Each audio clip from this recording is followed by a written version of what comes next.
الله أكبر الله أكبر الله أكبر الله أكبر أشهد أن لا إله إلا الله أشهد أن لا إله إلا الله أشهد أن محمد رسول الله أشهد أن محمد رسول الله حي على الصلاة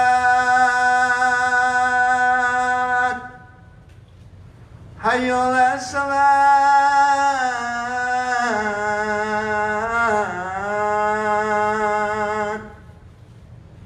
حي على الفلاح حي على الفلاح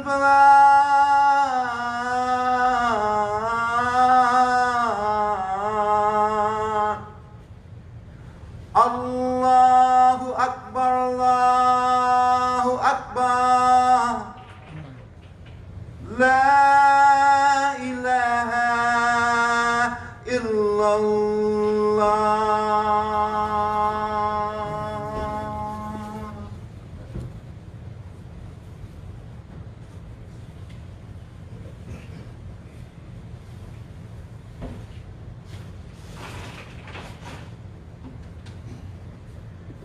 بسم الله الرحمن الرحيم الحمد لله رب العالمين نستعينه ونستغفره ونؤمن به عز وجل وأشهد أن لا إله إلا الله وحده لا شريك له وأشهد أن محمدا عبده ورسوله صلى الله عليه وسلم وعلى آله وصحبه أجمعين أما بعد أيها المسلمون. With Allah's name, the merciful benefactor, the merciful redeemer. All praise belongs to Allah, the God and evolver, the cherisher, keeper, sustainer of all the systems of knowledge. We seek His help. We ask for His forgiveness. We put our faith and our trust in Him. Mighty and sublime is He. I bear witness that there is nothing worthy of worship except Allah alone, the one and only. There is none like it to Him. And I bear witness that Prophet Muhammad sallallahu alaihi wasallam, to whom the Quran was revealed 1452 years ago, is Allah's servant, messenger, prophet to all of mankind. We ask Allah's peace, His blessings, His highest exaltations be upon Prophet Muhammad sallallahu alaihi wasallam, upon his family, his companions, the righteous, all on you, O Muslims, be peace. Assalamu alaikum. Ladies, greetings to our brothers and sisters here at MASJID MUHAMMED in Jacksonville, Florida. Greetings to our JUMAH conference line. Greetings to our Facebook Live audience around the country and the world, those who are Muslims and those who are not, the non-Muslim. We say to you, peace be with you. To our Jewish brothers and sisters, shalom. And we welcome Junaina Abdullah, is always from Malaysia, Brother Bamagida Saminu from Nigeria, Anwar from Hawaii, Bilal from Eastern Europe, Rahim Abdul Wadud in Ghana, and so many of you around the country and the islands, the beautiful islands of Bermuda, and Omadosa Amin Mohammed in the U.S. Virgin Islands. Our subject for today, khutbah lecture, keep looking ahead to the future is always better than the present. Keep looking ahead to the future. It's always better than the present. Now that's for the believer, is always better than the present. Disbelievers, it just gets worse for you. But for the believers, the future is always better. So we begin reading from the Quran, chapter 93, titled Ad-Duha, the glorious morning light. And I will read verse 4 and 5, just those two. And then we'll read the other chapter of the Quran I have for today for that topic, the subject. Bismillahir Rahmanir Rahim, with God's name, the merciful benefactor, the merciful redeemer. Verse 4, وَلَلْآخِرَةُ خَيْرٌ لَكَ مِنَ الْأُولَى. And verily, the future will be better for thee, this is addressing the Prophet Muhammad, than the present. The later life circumstances will be better for you than the current circumstances. Verse 5, وَلَسَوْفَ يُعْطِيكَ رَبُّكَ فَتَرْضَى. And soon will thy guardian Lord give thee that wherewith thou shalt be well pleased. God the Mighty spoke the truth. Now, and you could read the whole chapter. It's short verses, it's not long, but just the two verses there that I wanted to speak on for the JUMAH. We don't have time to give the commentary, tafsir on all of the verses, but they're beautiful verses.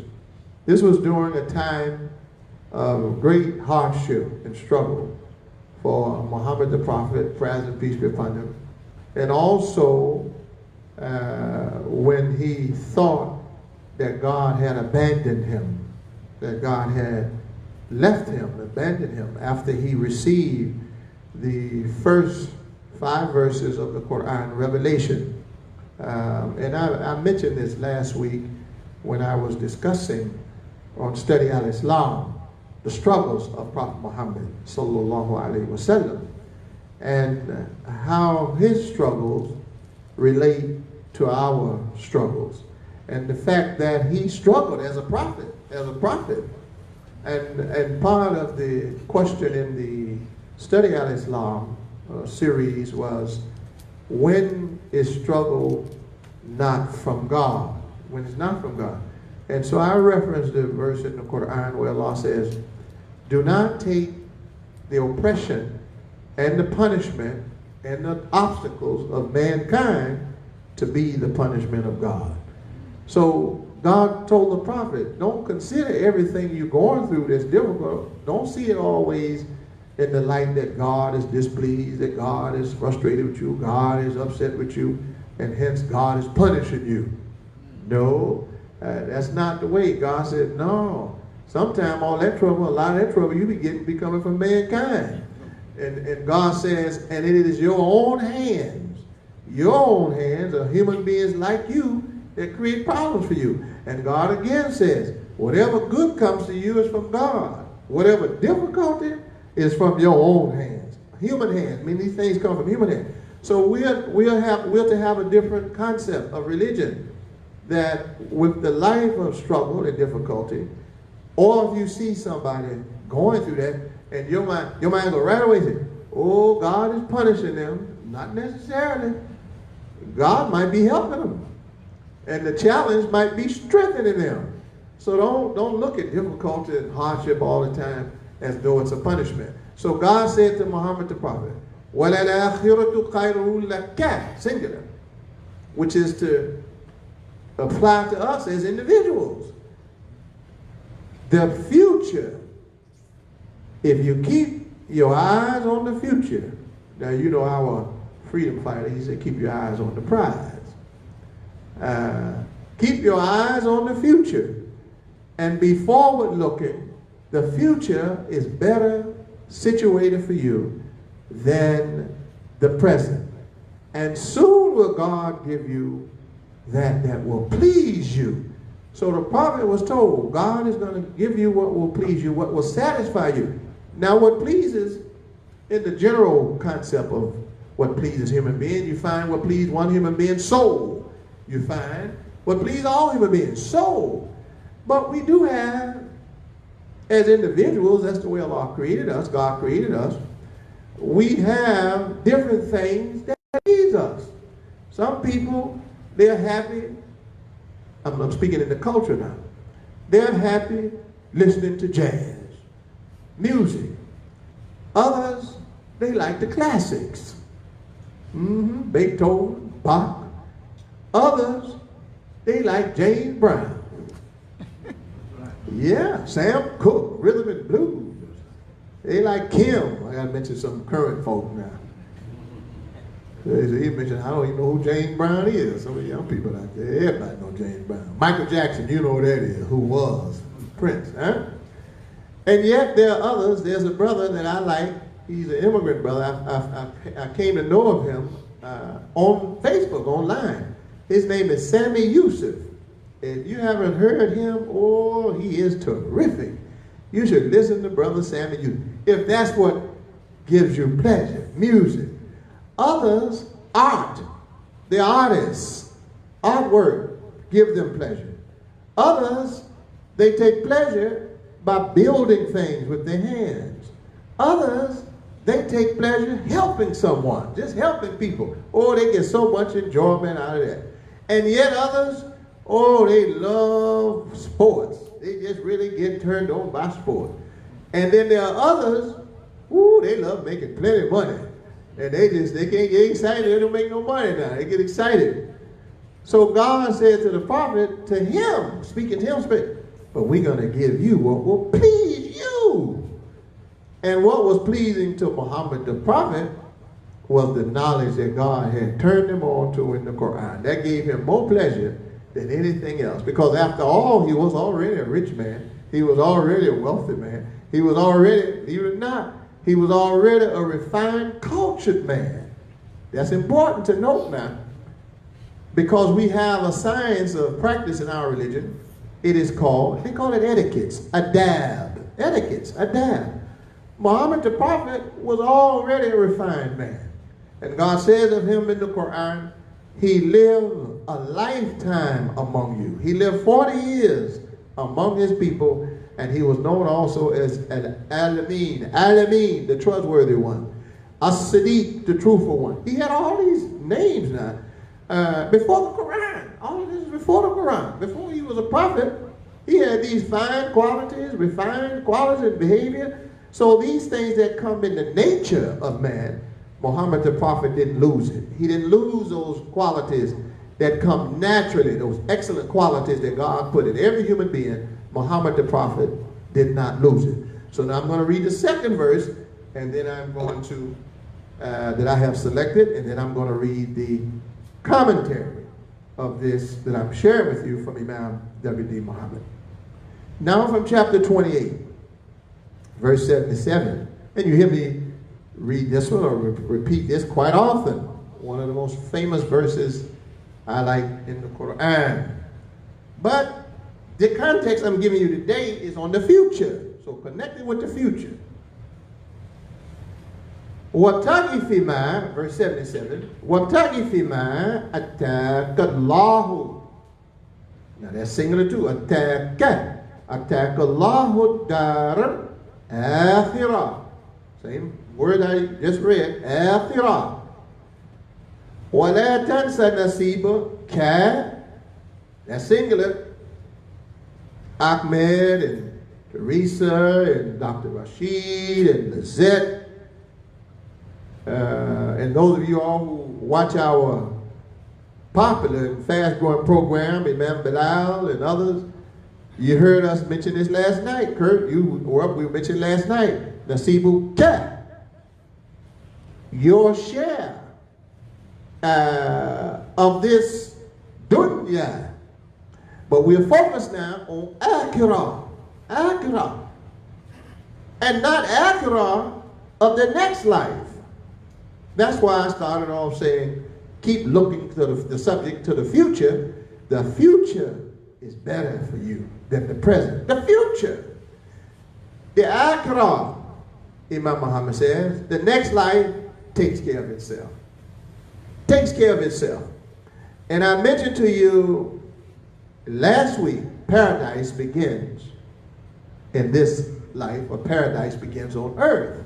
Last 2 weeks now. So if you put this lecture in the context with the last two, okay? The akhirah, the future. Most of us, Muslims, and I'm speaking to the Muslims in the international community also. And I would say most of the Muslims. That's not to say many, but no, most of the Muslims. When we hear the word akhirah, you know what happens with our mind? It goes to the next life automatically. Thinking about when we get out of here. All right, just keep listening.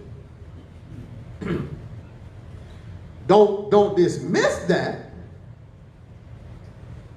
because that is the final journey.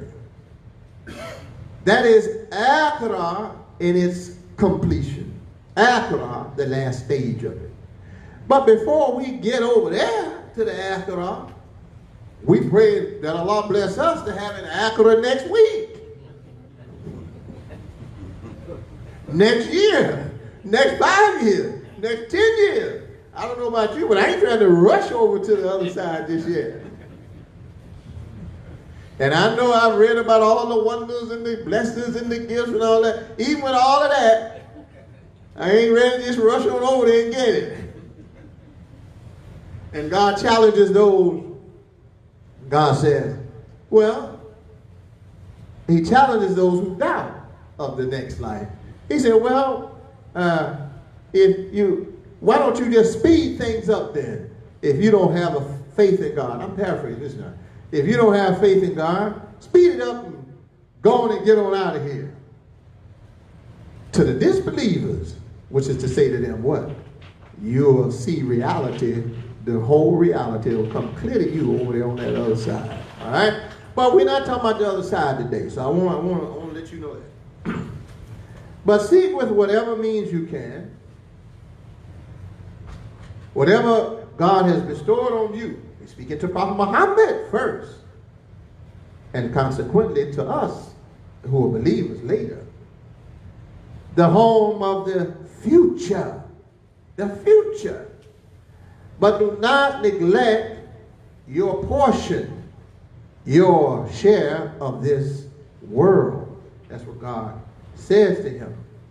وَأَحْسِنْ كَمَا أَحْسَنَ اللَّهُ إِلَيْكَ وَلَا تَبْغِ الْفَسَادَ فِي الْأَرْضِ إِنَّ اللَّهَ لَا يُحِبُّ الْمُفْسِدِينَ. And do good, do excellent work, as God has been good to you. He's given you excellence. And seek not mischief in the land, for God does not love those who do mischief on earth or in the earth. So now we should keep that in mind. God doesn't like mischief makers. And he's speaking about mischief makers on the earth that cause problems for people that live on this globe. So he's addressing the world leaders. He's addressing tyrants. He's addressing oppressors. Don't make mischief on this earth. In other words, don't make it difficult for Allah's creatures, God's creatures, to live on this earth. Don't put all these oppressive obstacles in their way. Don't kill the people because they want to speak and have freedom and democracy. No, don't oppress them. God says this. He does not love the mischief makers. So he's talking to the big fellas now, the big ones who cause trouble on this earth. For us common folk down here, he's telling them, I don't like what you're doing to the common people. I don't like what you're doing to the least of these, as Christ Jesus said, what you do to the least of these, you do to me. So the prophet Jesus is saying the same thing that God told Muhammad the prophet. I don't like the mischief makers. So you power hungry people out there in the world, just remember, God got a special whip for you for oppressing his creatures. And we don't have to worry about them. I'm telling you all, don't worry about them. Speak out against them when we can, address it when we can, but never worry about mischief makers, that they will always be the ones on the top. They will be the ruling. No, God is merciful to all his creatures. He created them. He didn't make them mischief makers. When he created them, they weren't making mischief. They were innocent little babies like everybody else. And they mess around and start drinking milk from the wrong mother.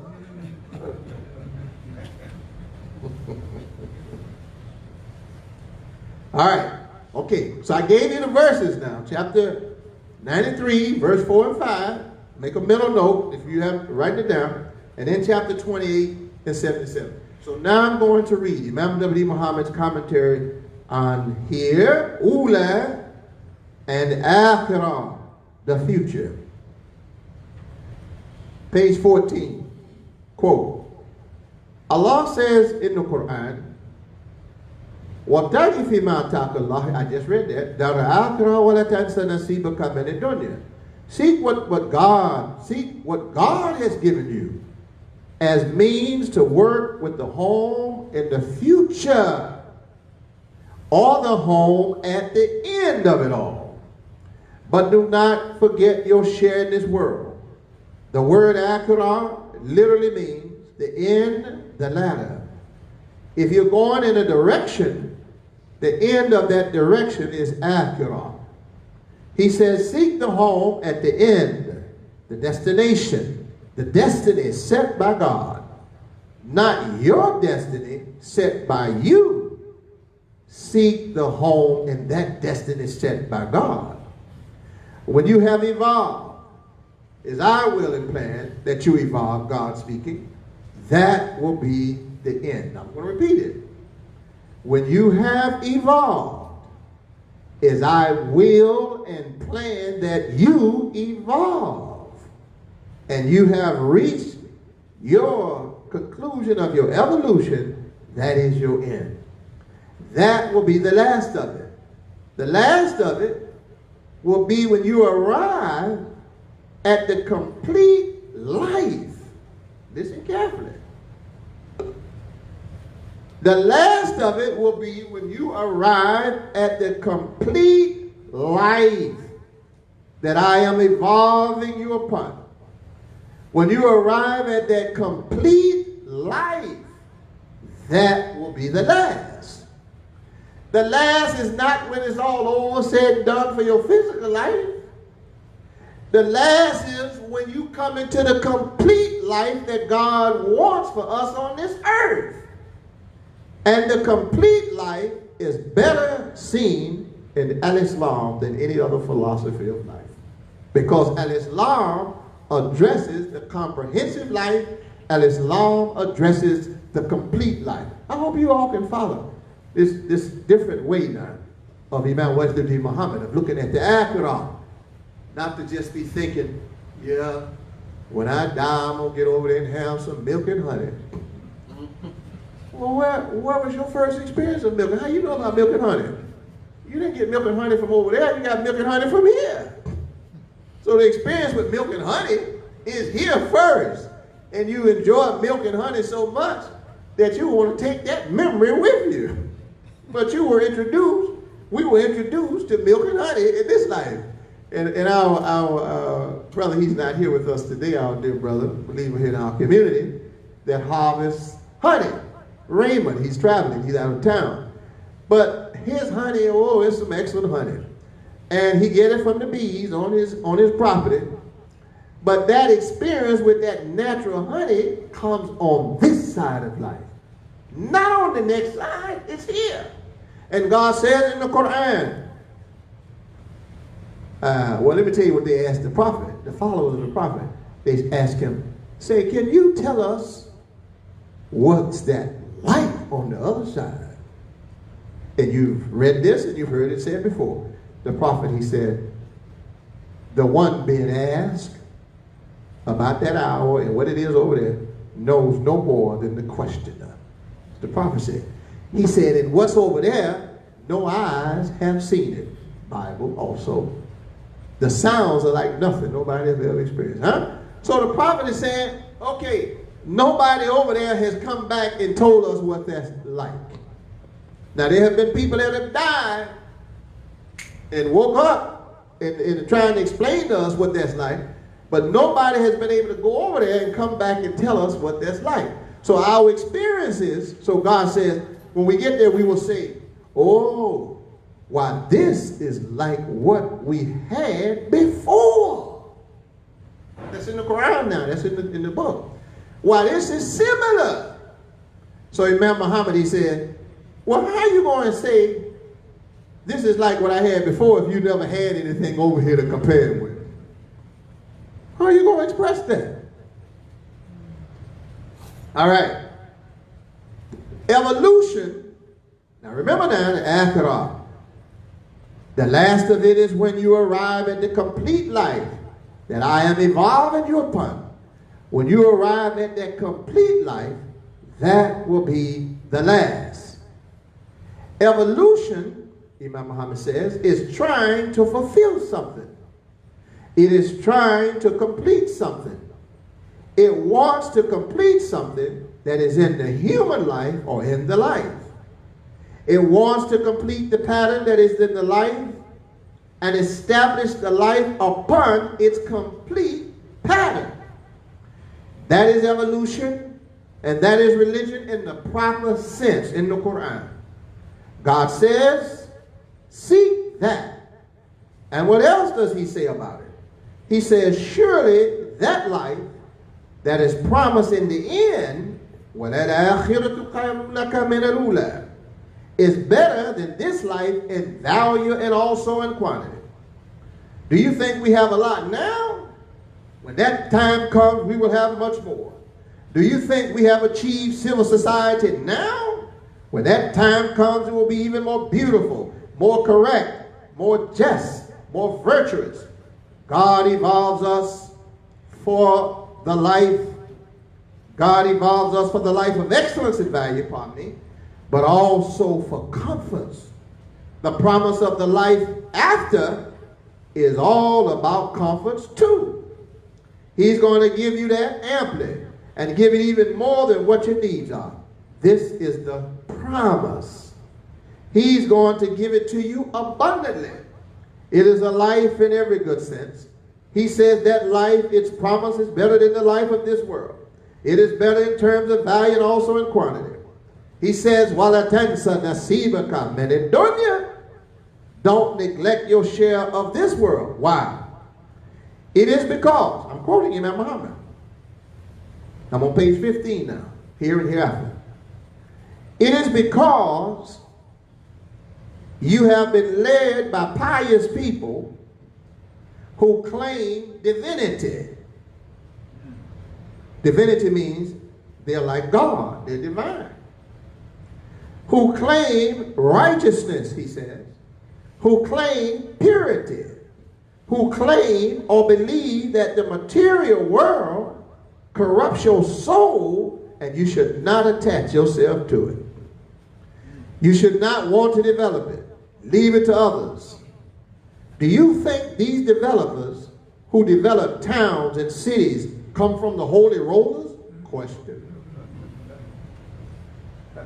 They do not come from them, nor from the rabbis or the sheikhs that do dhikrs until they fall asleep on their beads.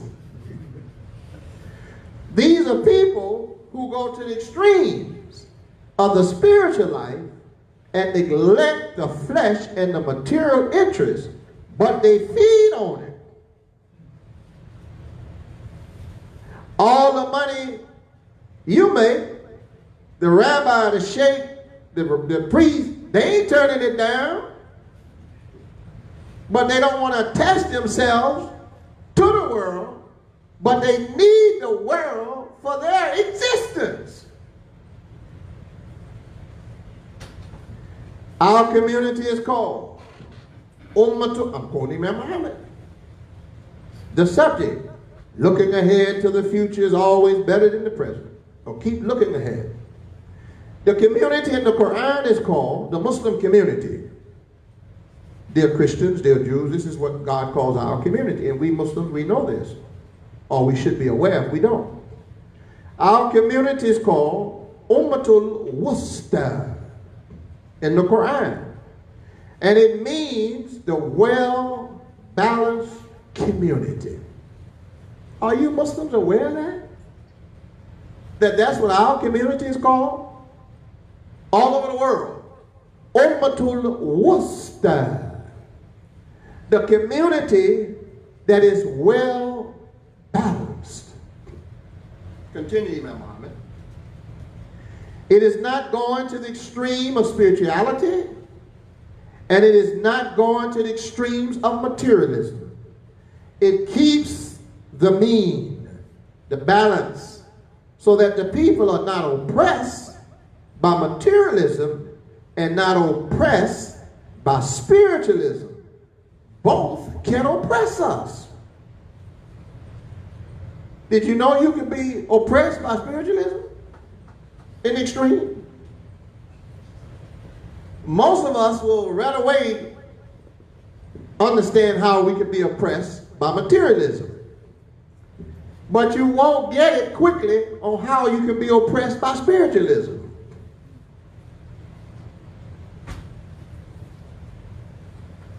So hence Allah tells us, Satan comes to you from your right side.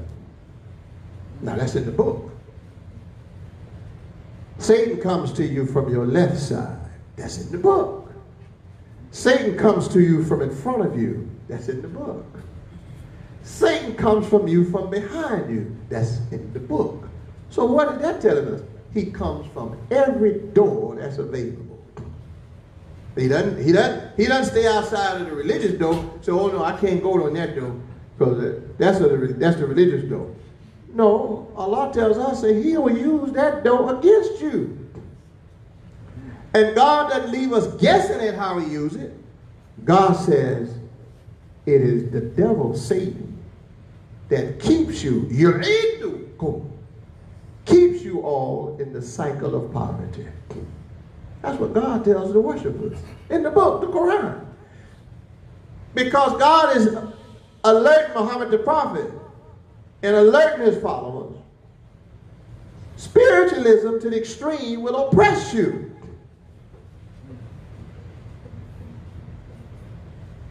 So my dear brothers, I've said this before, so this part of it is nothing new. I'm telling you right now. And I'm not finished with the quote from Imam.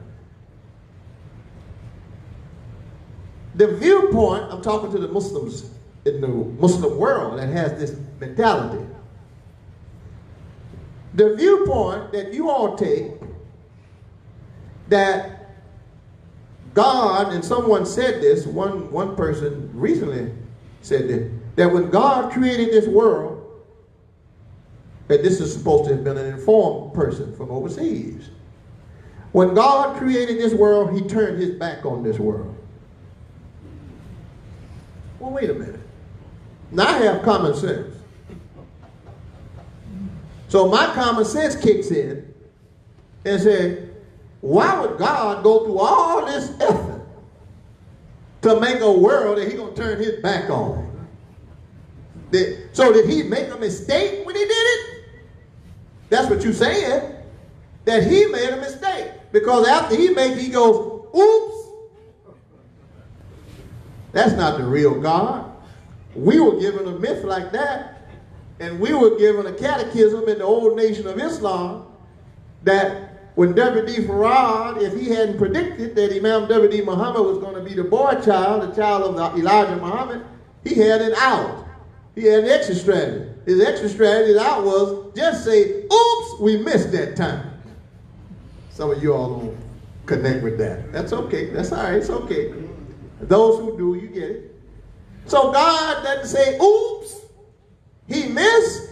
So God doesn't turn His back on the world that He made. Why would He make it if He then turns His back on it and says, oh, I don't like what I made? Well, no. Well, God, you didn't know you're the real God and you didn't know it was going to be problematic for your human beings? That's nonsense, brother, that God turned His back on this world. So I'm giving you the proof from the book, Quran, that God revealed to Muhammad the prophet.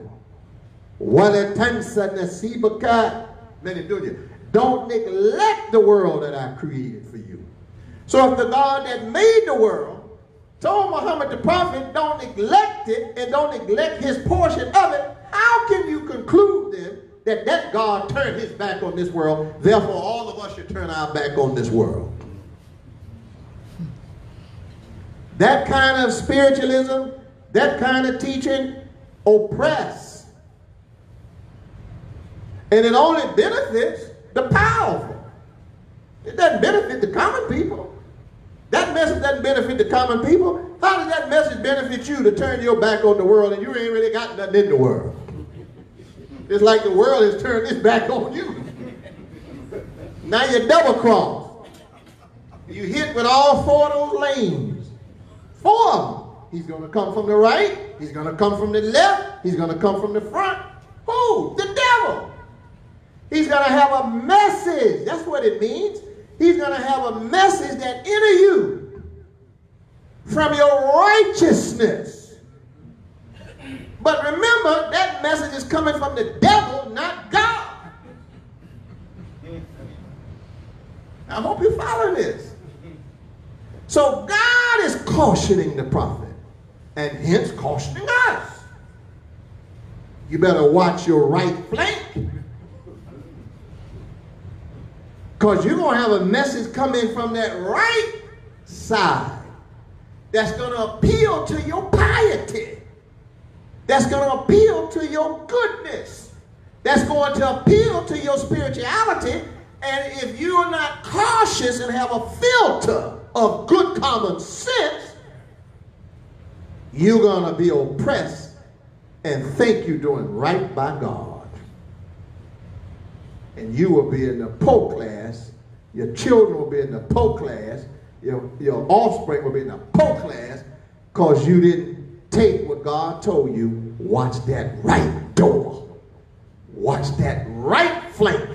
You already know when he's going to come on the left side. That's obvious. He come with corruption on the left side. You ain't got to think about that. Whatever is harmful in society, that's the left side. But most people can't see the right side. They don't, what is this? How's the devil? Now, let me tell you something. Do you know it's also in the Bible? Then I'm going to give you this place where it's at, what it said. You look it up for yourself. If you're looking for the devil, he will hide out in the holiest of sanctuaries. Now, who put that in the Bible? Those who understood him coming from the right side. So, dear Muslims, we have to be guarded. We have to be careful when we're reading the Quran and we're studying the life of Prophet Muhammad. And we're reading all of our information that helps our life, our spiritual life, our moral life, our intellectual life. Don't let the right side or your right flank be exposed to extreme oppression from spiritualism.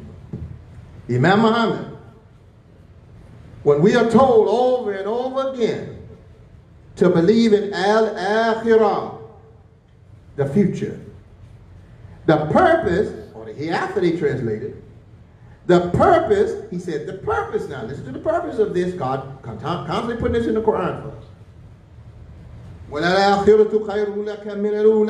The future is better than the present. The future is better than the present. When we are told over and over again to believe in al-akhirah, the purpose is to keep us futuristic, looking ahead to the future always. Al-akhirah means the last part, the latter, the hereafter. We are to live a life of uprightness and benefit from the al-ula, which means the dunya, the first. The dunya has reference to the material world, and al-ula means all of it. I'm going to repeat that now. The dunya has reference to the material world. Al-ula means all of it. And al-ula, I'm adding this now. I'm adding this to go along with what the Imam says. You know how we say first? First, F-I-R-S-T, first. In Arabic, awwal. Dr. Rashid knows it. Awwala, you all who speak Arabic, you know. Awwala, first. One, numerically, you say wahid. Wahid. Kul huwallahu ahad. Say God is one.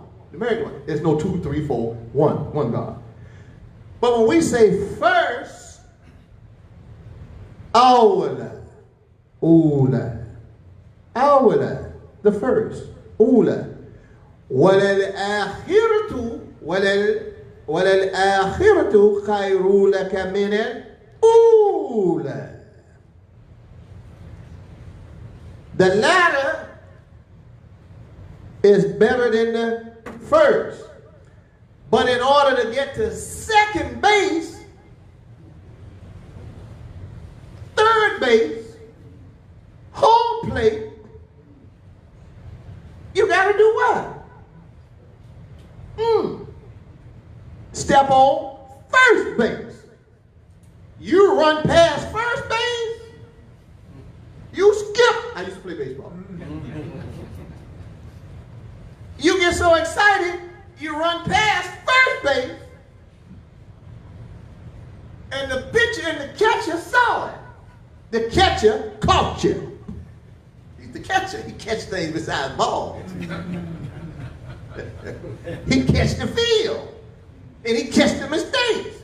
He catch you trying to steal a plate, a base. So he said, "Oh, look at that! That runner skipped over the base.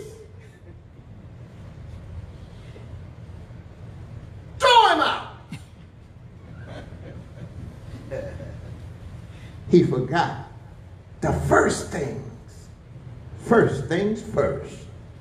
He forgot ula. He forgot awla.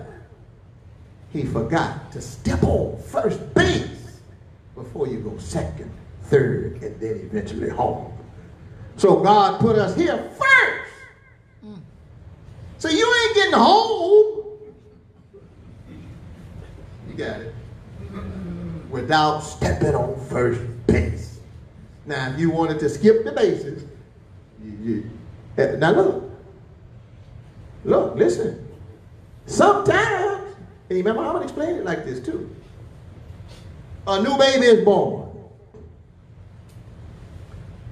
God forbid. And the child is born and get right on out of here to the next life.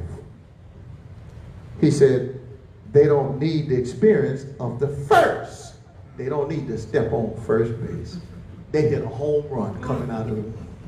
It's gone. Now, well, that didn't happen to us because we still here.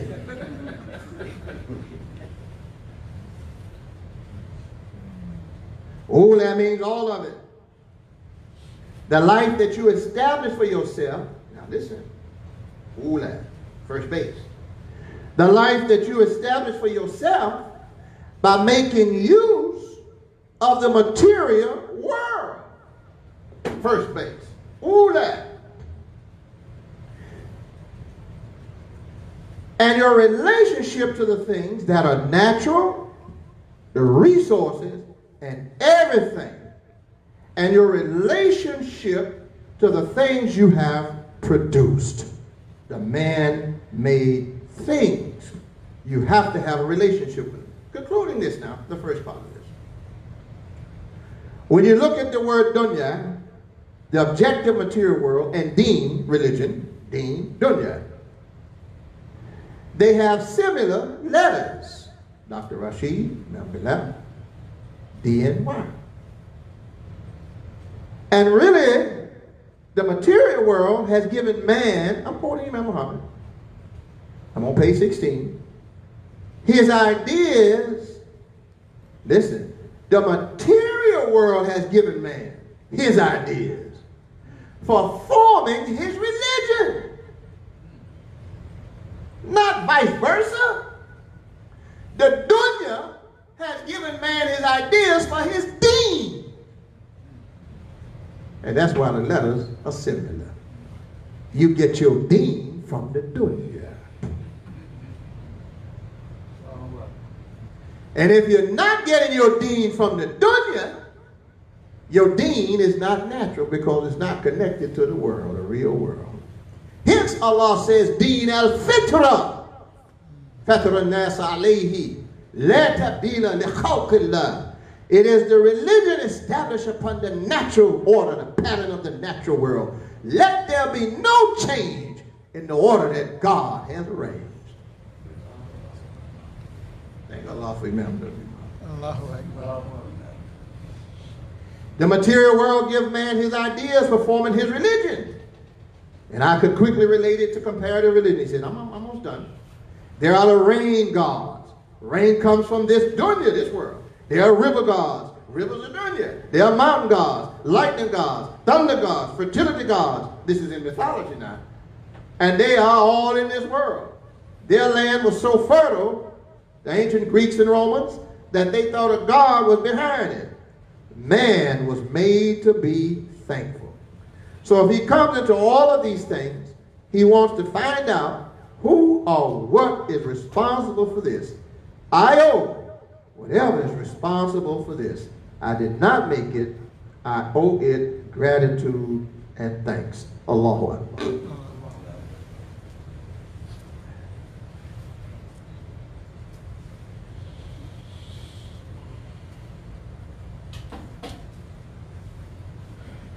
Bismillahir Rahmanir Rahim. Wassalatu wassalamu ala Rasulil Kareem sallallahu alayhi wa sallam wa ala alihi wa sahbihi ajma'een, amma ba'd. Ayyuhal Muslimun. Again, dear brothers and sisters, greetings to you here in MASJID MUHAMMED in Jacksonville, Florida. Assalamu alaikum. And we say greetings to peace be upon you, to you all, our Christian family members, relatives, friends, and co-workers. Peace be with you. Shalom to our Jewish brothers and sisters in faith. I want to conclude now by reading from chapter, same subject, don't forget the subject, keep looking ahead, though the future is always better than the present. Chapter 53, verse 39 and 40. Okay? And conclude, we'll pray.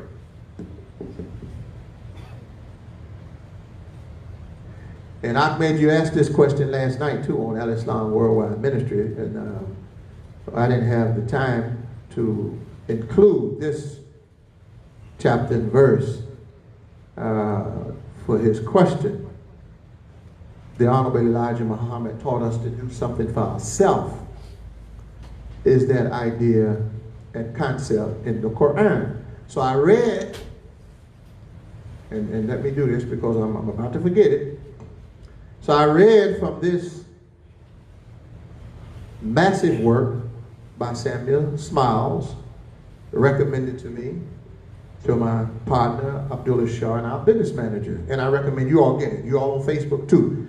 You weren't on our program last night, Al Islam Worldwide Ministry. This is Samuel Smiles Collection, Volume 1. It's 3 books in one. It's 825 pages. Self-help, character, and thrift. It's 3 books. And the book was written in 1859. Why am I stating that date? Why is that important? Dates are important. They put things in perspective, in context. So when Ahmed asked the question last night regarding the do for self philosophy and ideology, I had this book and I read this. And I'm going to read it to you all for our JUMAH audience and our JUMAH viewers on Facebook. And I called him Professor Samuel Smiles. Oh, he was something else from Britain. Heaven helps those who help themselves is a well-tried maxim embodying in a small compass the results of vast human experience. The spirit of self-help, this is before W.D. Farrar. This is before the Honorable Elijah Muhammad. This is before Noble Drew Ali and Marcus Garvey. 1859 in Britain. What am I implying? That who knows? I don't. I'm saying who knows? Don't dismiss it. That perhaps W.D. Farrar came in contact with this information. But an even deeper thought and question is, what information did Samuel Smiles come in contact with in Europe? I'm inclined to believe he came in contact with the Quran and the life of Muhammad the Prophet. I don't know that. I'm inclined to believe it though, based on what I'm reading. The spirit of self-help is the root of all genuine growth in the individual and exhibited in the lives of many. It constitutes the true source of national vigor and strength. Help from without is often enfeebling in its effects, but help from within invariably invigorates. Whatever is done for men or classes to a certain extent takes away the stimulus and necessity of doing something for themselves. And where men are subjected to over-guidance, over-government, the inevitable tendency is to render them comparatively helpless. End quote, Samuel Smile. Now all we have to do is take a look at our community in America. I'm speaking of the African American community. And the system that made most of our people dependent on government and the government program. They instituted what he's speaking against. And to do what? Kill the creativity and the productivity and the self-initiatives of people, just handing them handouts, giving them this, here, go ahead on. And we thought that was helping us. Well, it might have helped us temporarily, but that's not a long-term program for success. But that's what has crippled too many in the African American communities and other communities in these United States of America. So I conclude. Quran now. Allah says, chapter 53, the stars and Neptune, verse 39. وَأَلَيْسَ لِلْإِنسَانِ إِلَّا مَا سَعَىٰ. Verse 40. وَأَنَّ سَعْيَهُ سَوْفَ يُرَىٰ. And know that people can get nothing. Now this is God speaking now. I just read what Mr. Professor Smile said. God said before Mr. Smile. Tell them, Muhammad, people get nothing. They can have nothing. They will achieve nothing. They will become nothing except what they struggle hard for. That's what our book said. Ain't no easy way out. Not once you made it in. The easy way out was, like I said, the baby went on over. We here. Man gets nothing. Mankind. You all in Africa, Central America, so-called third world nations emerging. You know this. You all aren't going to get anything unless your people, your citizens, work hard, like the Chinese, like the Japanese, like the Mexican American community, and other Latino, Hispanic community. Yes, and like some of our communities. Yeah, us too. We have some hard-working African American people. All of us are not laying up on the cargo like Jonah was in the belly of the ship. I don't know, that's another lecture. I will do that one down the road. He fell asleep on the cargo. Man gets nothing but what he struggled hard for. But let me bring something to your attention. Haji. The word sa'yahu. Sa'a is the word for sa'i during the Hajj. The same word. The running and the struggles we run through Safa and Marwa. That's the word right there. I'm pointing to, I know there are others here, but I'm looking right at my friend Kurt, and I know he's a Haji. And Mikhail too. And they understand what I'm saying. Because there's a ritual in the Hajj, and they call it sa'i. That's the word right here. Man gets nothing but what he sa'i for. وَأَنَّ سَعْيَهُ. And know that the fruit, the production, the outcome, the output, these economic terms, the output of his efforts and his work will soon produce progress, harvest, benefit for him. Nothing ventured, nothing gained. We've heard that cliche, huh? But God gives it to us in the picture of running for the ritual. And it's 7 runs. Ask him. Well, how many days in the week? 7 days. You got to be running and humping, as they say, 7 days. When you ain't running, thinking, planning. But you got to be busy every day thinking, planning, and some days working. But it's a constant effort and a constant struggle until God says, Khalas. What does that mean? You're finished. You're done. Pass the baton on to the next runner. Huh? But you have completed your sa'i. You're finished. You have completed your struggle in this world. And I conclude, Imam Muhammad said, but it's the same. He said the sa'i takes place in the mind. He said when you're running back and forth trying to find solutions to problems, you're running back and forth in your own mind, and you go to the safa of your mind, then back to the ma'u of your mind, and you keep running until God gives you the solution from the psyche, the back of the heel of your brain, like the water came up at the heels of Ishmael. رَبَّنَا آتِنَا فِي الدُّنْيَا حَسْنَةً وَفِي الْآخِرَةِ حَسَنَةً وَقِنَا عَذَابَ النَّارِ. Our Lord, grant us the best that this world has to offer us, and grant us the best that the future has to offer us, and also the next life, and save us from the punishment of the wildfires of the passions of sin. Ameen. Iqam as-salat. Allahu Akbar, Allahu Akbar, Ashhadu an la ilaha illallah, Ashhadu anna Muhammadan Rasulullah. Hayya ala salat, hayya ala falah, qad qamati salat, qad qamati salat. Allahu Akbar, Allahu Akbar. La ilaha illallah. La ilaha illallah. Muhammadan Rasulullah. Make sure your lines are straight. First row, please step up just a little bit. Thank you.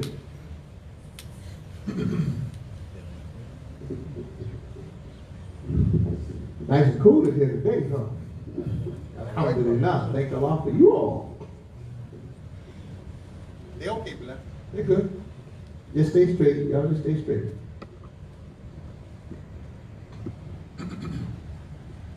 Allahu Akbar.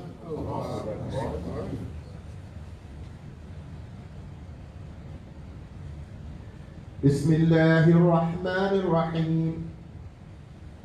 Alhamdulillahi Rabbil Alameen. Ar-Rahmanir Rahim.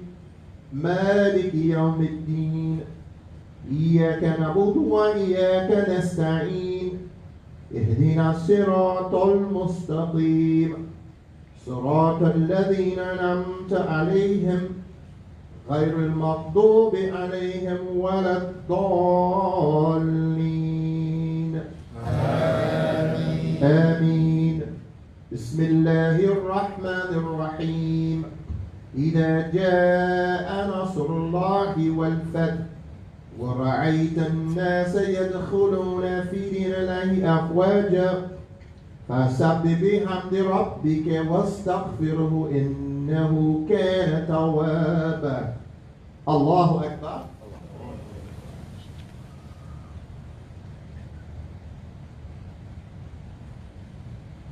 سمع الله لمن حمده. الله أكبر.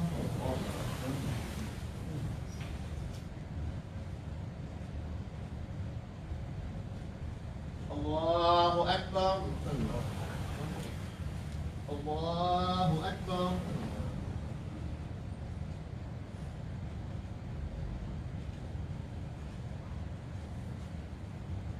الله أكبر.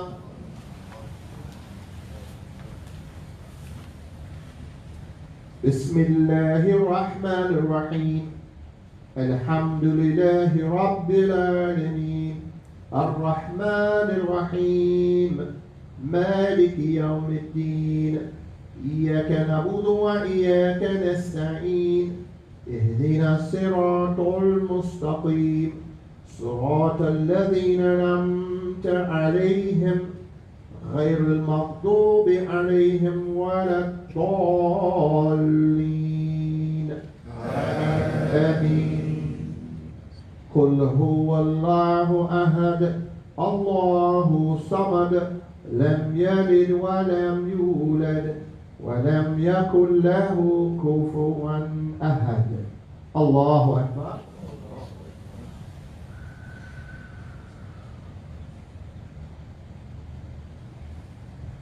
سمع الله لمن حمده. الله أكبر.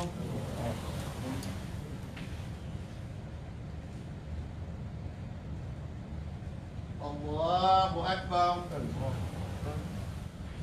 الله أكبر.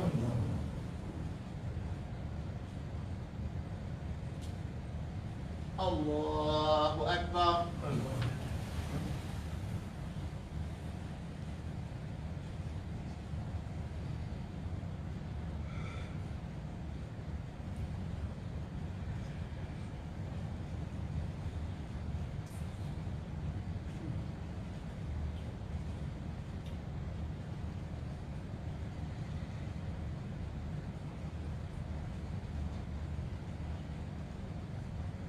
السلام عليكم ورحمة الله.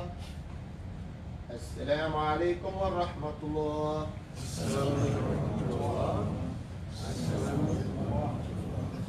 ربنا أفرج علينا صبرا وثبت أقدامنا وانصرنا على القوم الكافرين. ربنا آتنا في الدنيا حسنة وفي الآخرة حسنة وقنا عذاب النار. الفاتحة.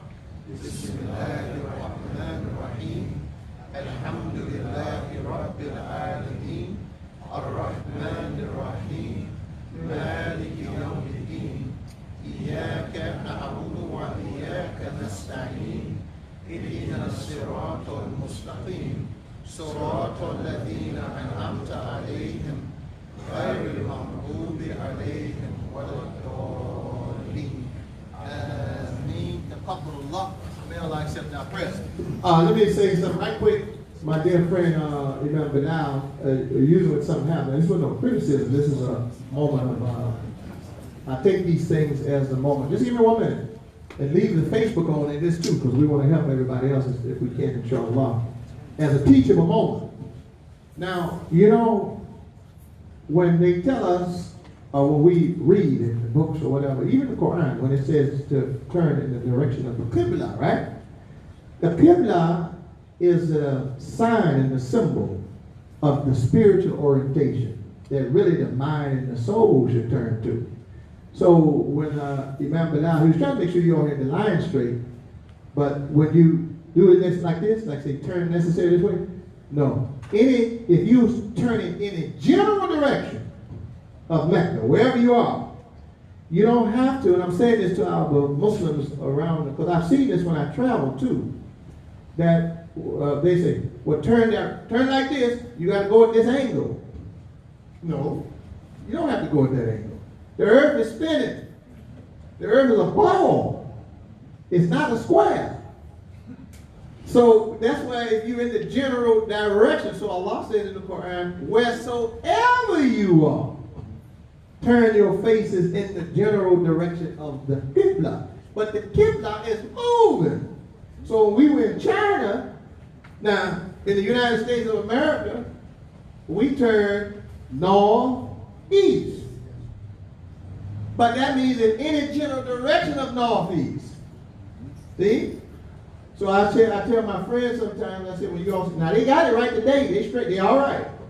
They don't need to take the chairs and angle them to a corner angle in their walk. It ain't going to make a bit of difference because the earth is spinning. So we were in China. We had to turn, I think it was southwest for the Qibla. But listen to this. And I've shared this with you all before. When I stepped inside the Kaaba, not mentioning around them, in the Kaaba itself, we were there. Went in. The Saudis opened the door in 1990 or so, and a few of us were Imam West and D. Muhammad. They opened the gold doors so we could go inside the Kaaba. So I was blessed to be one of them few that ever did this in the whole history of Islam. From Jefferson Street Project, that's up. But Imam Muhammad said, now when you all go inside the Kaaba, don't make salah. Because wherever you turn, you have turned away from the Qibla. He said, so just make dua and come on out of there and thank Allah for your blessings. So I wanted to tell you all that don't, you don't have to be as technical. You know, if you stay straight with that wall, square with that wall right there, and that wall is east wall in this building, you okay. Just in the general direction. All right, so I want to make sure we understand that, and our Facebook community understand that, and our listeners on our JUMAH conference line understand that. The earth is not a square, it's a ball, and it's constantly spinning. So turn in the general direction, and you'll be fine. But let me tell you something a little further than that. I was with some brothers once, immigrant brothers, and they were informed, they were knowledgeable. We didn't have, I don't need a compass to find the east. No, all you gotta do is look where the sun rises. So the brothers, we were getting ready to line up for prayer. So the brother, one of the Arab brothers, he said, Imam, you know you're traveling, right? I said, yeah, I know. He said, you know, we don't have to even be looking for the main kibla. We can just pray. I said, I know that too. I said, but I do feel a little bit if I know where the sun rises. I want to get as close as possible. But he was correct. The earth is spinning. So God, these things have meaning beyond just the physical, the literal. That's what I'm trying to get you to understand. So that is to orientate our mind and our consciousness to obedience to God. That's the most important kibla. All right? So now, don't you all forget. Now, we want to thank everybody. By the way, we want to thank all of you all. We want to thank all of you.